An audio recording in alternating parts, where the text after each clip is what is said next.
சேனு மாயா சீரியலில் ஒரு அட்டகாசமான ப்ரொமோ பற்றி தான் இந்த வீடியோவில் பார்க்க போகிறோம். அதுக்கு முன்னாடி நம்ம சேனலை சப்ஸ்கிரைப் பண்ணாதவங்க கீழே இருக்கிற சப்ஸ்கிரைப் பட்டனை கிளிக் பண்ணிவிட்டு பக்கத்தில் இருக்கிற பெல் ஐக்கனையும் கிளிக் பண்ணிடுங்க. சரி வாங்க வீடியோக்குள்ளே போகலாம். இந்த ப்ரொமோ எப்படி ஸ்டார்ட் ஆகுதுன்னா, போலீஸ் வரதை தெரிஞ்சு நம்ம கார்த்திக் உஷாராகி அங்கேருந்து எஸ்கேப் ஆகுறாங்க. உடனே மேனேஜர் வந்து, சார் போலீஸ் போகும் வரைக்கும் இந்த தண்ணி டேங்குக்குள்ளே மறைஞ்சிக்கோங்க, போலீஸ் போனதை நான் உங்களை கூப்பிடுறேன் அப்படின்னு காட்டையும் வந்து அந்த தண்ணி டேங்குக்குள்ளே வந்து மறைச்சிக்கிறாங்க.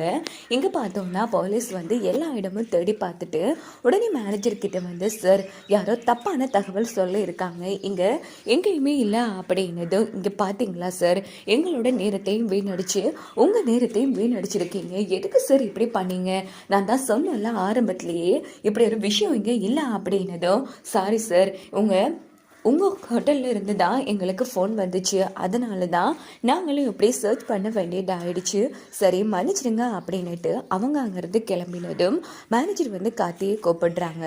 உடனே நம்ம கார்த்திக்கு வந்து, என்னையா இங்கே நடந்துட்டுருக்கு, எப்படியா நான் இப்படியே எத்தனை நாளைக்கு தான் நானும் மறைச்சு வாழ்ந்துட்டுருக்குறது அப்படின்னதும், சாரி சார் இனி இப்படி நடக்காமல் பார்த்துக்கிறேன் வாங்க அப்படின்னுட்டு மேனேஜர் வந்து கூட்டிகிட்டு போகிறாங்க. அப்போ கார்த்திக் செம்ம டென்ஷனில் இருந்துகிட்ருக்காங்க. என்ன இது அடிக்கடி போலீஸ் வந்துட்டு இருக்காங்க, கண்டிப்பாக இது அந்த மாயா கதிரோட வேலையாக தான் இருக்கும், இதுக்கப்புறமும் நாம் இங்கே இருந்தோம்னா கண்டிப்பாக நமக்கு அது சேஃப்டியாக இருக்காது, இப்போ வேறு இடத்துல ஷிஃப்ட் ஆனாலும் அத்தை நம்மளை சும்மா விட்டு வைக்கவும் மாட்டாங்க, என்ன பண்ணலாம் அப்படின்னு காட்டி வந்து யோசிக்க ஆரம்பிக்கிறாங்க.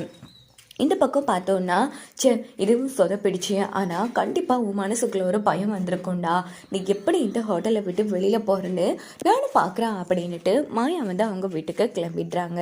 மறுநாள் காலையில் பார்த்தோன்னா நம்ம சிந்து வந்து நேராக நம்ம ரகுராம் வீட்டுக்கு வராங்க. வாங்க மேடம், என்ன விஷயம் சொல்லுங்கள் அப்படின்னு போது, சார் எல்லாம் ஒரு சந்தோஷமான விஷயந்தான், நம்ம தனா வந்து பேட்மிண்டனில் வந்து டிஸ்ட்ரிக்ட் லெவலில் வந்து செலக்ட் ஆகிருக்கா அப்படின்னதும் ஒட்டுமொத்த குடும்பமும் ரொம்ப சந்தோஷப்படுறாங்க. மேடம் என்ன சொல்கிறீங்க மேடம், இவ்வளோ பெரிய சந்தோஷமான விஷயத்த சொல்லியிருக்கீங்க. ஆமாம் சார், இங்கே பாருங்கள், தானா கண்டிப்பாக வந்து ஜெயிச்சிருவா, ஸோ நீங்கள் எதை பற்றி கவலைப்படாதீங்க, நல்லா ப்ராக்டிஸ் பண்ணுறால அப்படின்னதும், ஆமாம் மேடம் உண்மையிலேயே உங்களுக்கு தான் தேங்க்ஸ் சொல்லணும், நீங்கள் மட்டும் இல்லைன்னு சொன்னால் கண்டிப்பாக தானா இந்த லெவலுக்கு வளர்ந்துருக்க மாட்டான் அப்படின்னதும், ஐயோ சார் எல்லாம் உங்கள் குடும்பத்தோட ஊக்குவிப்பு தான், அதனால் நல்லபடியாக ப்ராக்டிஸ் பண்ண சொல்லுங்கள், நான் கிளம்புறேன் அப்படின்னுட்டு சிந்து வந்து அங்கேருந்து கிளம்பினதும் ரகுராம் ஓடி போய் தனாவை கட்டி பிடிக்கிறாங்க.